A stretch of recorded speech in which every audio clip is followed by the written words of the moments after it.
Assalomu alaykum. Kanalimga xush kelibsiz. Bugungi videoyimizning mavzusi uni sizga nisbatan planlari qanday? Nimalarni plan qilyapti? Sizga nisbatan ikkita variant bo'ladi. Qalbingizga, yuragingizga signal berganini tanlashingiz kerak bo'ladi. Sevgan insoningizni, aqlingizdagi insonni sizga nisbatan planlari qanday? Birinchi variant.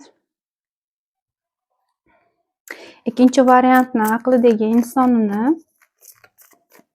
unga nisbatan planlari qanday? Ikkinchi variant. Lичный расклад olmoqchi bo'lganlar bemalol video ostidagi raqamlarga murojaat qilishi mumkin. Shu bilan birga kartaga qiziqadiganlar bemalol shogird tushmoqchi bo'lsa, Telegram, WhatsApp orqali murojaat qilishingiz mumkin. Birinchi variant. Rejalar agar sizlarda urushib qolgan bo'lsalaringiz, munosabatlarda transformatsiya bo'lyapti. Bu transformatsiya qanaqa transformatsiya? Agar munosabatlar ko'ramiz, nima bo'ladi bundan keyin? Nima bo'ladi? Bu transformatsiyadan olinadigan xulosa shundaki, kimdir hayotidan chiqib ketishi mumkin. Munosabatlar uzilishi mumkin. Hamma narsa tugashi mumkin.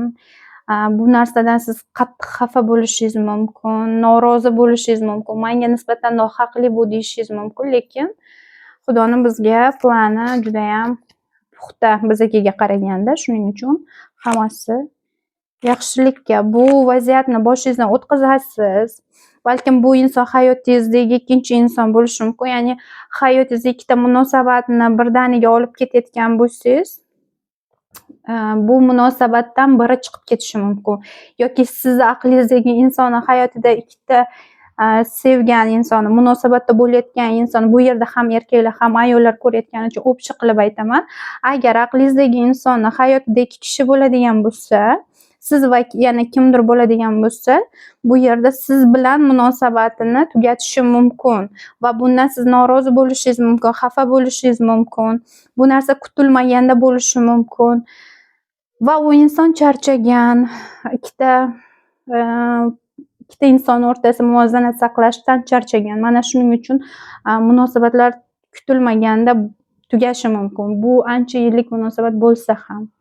Va bu munosabatlar tugaganida u inson ham qiynaladi, u insonga ham oson bo'lmaydi. Tugatish nima bo'ladi? Plani qanday? Xo'p. Bu vaziyatdan balkim hammasi o'tib ketadi, hammasi yaxshi bo'lib ketadi degan o'zini ovutish bo'lishi mumkin. Demak, sizga nisbatan plani agar o'rtalaringizda munosabat tugashga qarab ketayotgan bo'lsa, tugaydi. Va bu narsani yashab o'tasiz va o'zingizga kelasiz. U inson ham yashab beradi bu vaziyatni. Nima bo'ladi keyin? Hammasi yaxshi bo'ladi, tinchlik, xotirjamlikda og'ir bo'ladi. Yengil bo'lmaydi. Keyin sekin-sekin o'zingizga kelishni boshlaysiz. U odam ham mana shunday, hamma o'zini tinchlik, xotirjam hayotiga qaytadi. Ma'lum bir og'riqlardan so'ng o'ziga kelish bo'ladi. Bu og'ir bo'ladi, mashaqqatli bo'ladi. Balkim bir-birlaringizdan berkitilgan, ya'ni kimlardandir berkitilgan munosabat bo'lishi mumkin. Mana shunday munosabat bo'ladigan bo'lsa, bu munosabat kimgadir og'irlik qilayotgan bo'lsa, bu munosabatlarda tugash bo'ladi va hamma o'zini yo'lidan ketadi va bu ikkalangiz uchun ham yaxshilikka. Bu inson uchun ham, siz uchun ham. Chunki bu yerda siz orzu qilgan oilani bera olmaydi bu inson. Niyat qilgan, sizni niyatlaringiz bilan, orzularingiz bilan bog'liq narsani bera olmaydi. O'shaning uchun ham uni berish bu inson uchun og'ir, mashaqqatli bo'lgani uchun ham balki munosabatlar tugashi mumkin. Bu munosabat nima uchun tugaydi? Sizni hayotingizga mana bu quyosh kirib kelish uchun, yangiliklar, sevgi, muhabbat, iliqlik, tinchlik, xotirjamlik, oila kirib kelishi uchun bu munosabatlar tugaydi va bu siz uchun juda ham og'ir bo'lishi mumkin. Va bu orzuyingizga erishish uchun bu munosabatlardan kechishga to'g'ri kelishi mumkin. Mana shuning uchun ham munosabatlar tugashi bo'lishi mumkin. Balkim sizni sevgan insoningiz, aqlingizdagi insonni planlari mana shundaydir. Oila qurishim kerak yoki oilamda tinchlik, xotirjamlik bo'lishini xohlayman. Men charchadim yashirin munosabatdan. Kuchim yetmaydi. Endi oilam bilan tinchlik, xotirjamlikda yashayman deyotgan bo'lishi mumkin. Nimanidir oilasi bilan bog'liq orzu niyati bo'lsa, o'sha orzu niyati uchun harakat qilishi mumkin. Balkim farzand tug'ilgan bo'lishi mumkin u oiladan. Va bu siz bilan bo'lgan munosabatni o'zi og'irlik qilyapti. O'shaning uchun ham munosabatlarni tugatishi mumkin. Agar siz aqlingizdagi insonni hayotida ikkita inson bo'ladigan bo'lsa, munosabatda bo'layotgan. Ikkinchi variant. Nima bo'lyapti bugun? Qizlar, yigitlar nima bo'lyapti? Munosabatlarga to'xtab qolgan munosabat, rivojlanmayotgan munosabat. Balkim masofada juda ham uzoqda ko'risha olmaydigan darajada uzoqdagi munosabat bo'lishi mumkin. Xo'p, plani nima sevgan insongingiz sizga nisbatan? Plani finansiy tarafdan o'smoqchi. Siz bilan bog'liq qandaydir vaziyatni ko'rib chiqishni xohlamayapti, qandaydir muammoni hal qilishni xohlamayapti yoki sizni finansiy holatingiz bilan bog'liq muammoni hal qilishni xohlamayapti bu inson. Agar bu inson uzoq yo'lga ketayotgan bo'lsa, bu inson bilan ma'lum vaqt o'rtalaringizda tanaffus bo'lishi mumkin. Balkim bu inson uzoq yo'lga ketgani uchun ham qayergadir ishlagani ketadimi bilmadim. Bu yerda uzoq yo'lga ketgani uchun ham internet orqali gaplashishlaringiz mumkin. Mana shuning uchun ham o'rtalaringizda munosabatlarda pauza bo'lishi mumkin.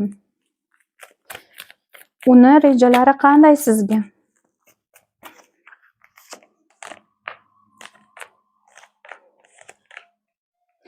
Uni rejalarida balkim hayotidan mana shunaqa transformatsiya holati juda ham og'ir o'tishi mumkin. Shu paytda sizlarda o'rtalaringizda qandaydir tanaffus hosil bo'lishi mumkin. Gaplashmay orada nimadir uzilib qolishi bo'lishi mumkin. Bu transformatsiya bilan bog'liq. Sevgan insoningiz, aqlingizdagi insonni hayotini o'zgarishi bilan, eski narsalar mana aytganimdek chiqib ketishi, yangiliklar kirib kelishi, mana shu narsalar bilan bog'liq, psixologik holati bilan bog'liq o'zgarish bo'layotgani uchun o'rtalaringizda mana shunday tanaffus bo'lishi mumkin bu inson bilan. Lekin orzu niyatlariga erishish uchun bu narsadan o'tish kerak, bu narsani yashab berish kerak va hammasi joyiga keladi. Xursand, xotirjam bo'lganda sizga yana aloqaga chiqadi, yana munosabatlar davom etib ketadi.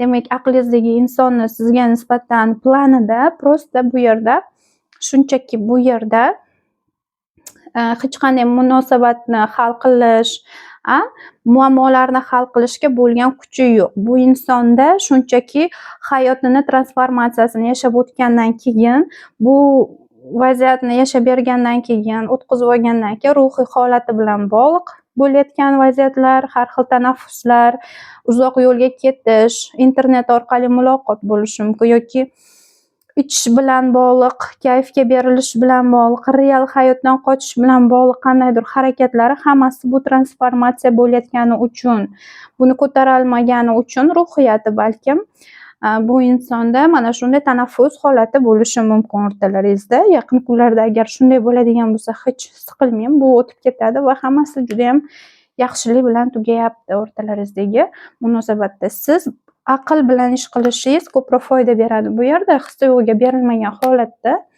aql bilan yo'l tutsangiz, aql bilan xulosa chiqaradigan bo'lsangiz, munosabatlarda juda ham yaxshi o'tkazasizlar bu transformatsiyani.